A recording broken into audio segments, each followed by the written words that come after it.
St. Valentine's Day is celebrated on the 14th day of February every year in most parts of the world. This year, Valentine's Day falls on Ash Wednesday, a Christian holiday marking the start of Lent. The holy period runs from February 14th to March 28th. As Valentine's Day and Ash Wednesday coincide, Christians are encouraged to engage in prayer, fasting, and almsgiving, including the option to receive ashes, the obligation for those ages 18 to 59 to fast and abstain from meat. These are various accounts about the origin of Valentine's Day, but the one widely recognized and popularized is about a Roman Catholic martyr named Valentine. History states that Valentine defied the emperor's orders and secretly wedded couples to spare the husbands from war. Another account said that St. Valentine was imprisoned for ministering to Christians who were persecuted under the Roman Empire in the 3rd century. It is for this reason that his feast day is associated with love. The feast of St. Valentine was established by Pope Galerius I in AD 496 to be celebrated on February 14th in honor of St. Valentine of Rome, who died in AD 269. It is not a public holiday in any country, although it is an official feast day in some churches. Over the years, Valentine's Day has become a significant cultural, religious, and commercial celebration of romance in many regions of the world. It is observed by sending greeting cards, gifts, and church services. The celebration, which is assumed to be a Christian feast, is celebrated by Christians and non-Christians. However, nowadays, the day is observed in ways which it should not be celebrated. Instead of engendering love among married couples, which was what St. Valentine was imprisoned for, the day increases immorality among married and unmarried couples. Many people travel long distances, tell all sorts of lies, and cheat with a spouse vow in order to commit fornication or adultery on St. Valentine's Day. Today, people steal, kill, kidnap, and commit all sorts of crime to make money with which they celebrate Valentine's Day. Many companies, in a bid to market and popularize their products, add salt to injury.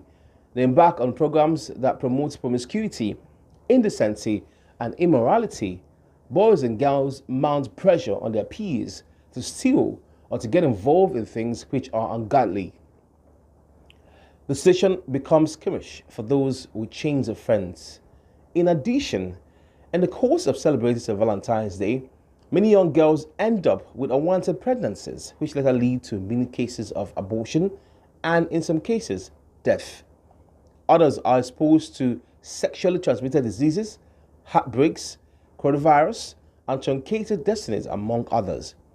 If truly that St. Valentine's Day is a Christian feast, then it should be observed in ways that will glorify God by showing God's kind of love to people. God's word in 1 Corinthians chapter 13 explains God's kind of love. According to the Bible, love is patient and kind. It does not envy, it does not boast, it does not keep malice, and it is not proud. Love is not carnal or promiscuous. Love is not rude. It is not self-seeking. It is not easily angered, and it keeps no record of wrongs. Love does not delight in evil, but it rejoices in the truth. It always protects, always trusts, hopes, and always perseveres. Love never fails. Cheating, stealing, fornication, or even adultery is not love, but lust, which must surely lead to eternal damnation. Couples whose affections for each other had declined should use this period to ignite it.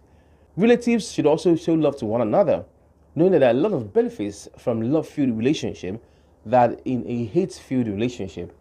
Everyone should show love devoid of sin to people around them, including the less privileged ones. Above all, showing of love and affection should be every day, not restricted to a specific day. Thank you. At inception, the internet served as a tool for communication and information. But now, virtually all facets of human endeavor seem to depend on it.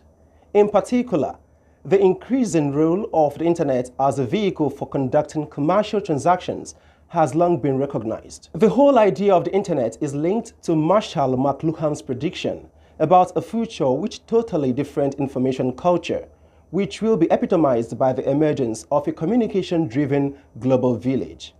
This prediction has been corroborated by scholars to the effect that the envisaged information society will be such that majority of world's workforce will be working through the manipulation of symbols.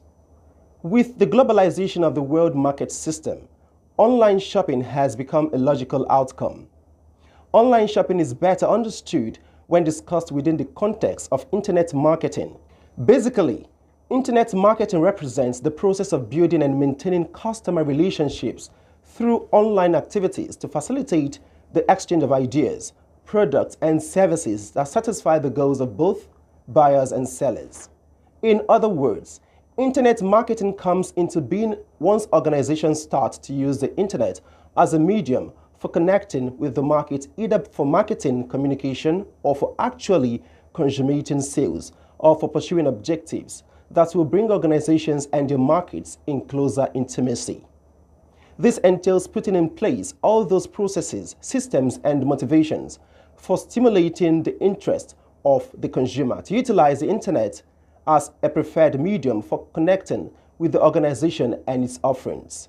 Thus, an organization that identifies that this product can be used to satisfy consumers who are adequately exposed to the use of internet can decide to make its offerings available to those groups using the internet as a mode for communicating about the product, receiving payment, and in some cases, delivering the products. Within the above context, when stripped of its niceties and technicalities, online shopping refers to the practice of buying goods and services over the internet medium by final and intermediate consumers and represents an important transactional component of internet marketing. According to MasterCard Worldwide Insights, online shopping is the process of buying goods and services on the internet and may not necessarily end up with the actual purchase, as consumers may still exercise their shopping prerogative by searching for products, service information through the internet before buying online or even offline. Following the classical consumer buying decision process, such internet window shopping may be argued to fall within the broad activity of information search and the models of consumer decision-making process. In this sense, online shopping represents the consummation of exchange relationship between buyer and seller through the platform of the internet. Given the increasing adoption of online shopping behavior in Africa, a paradigm shift in the region's retailing environment is taking place, and this movement is and will continue to radically redefine how, where, when African consumers buy and even what they use.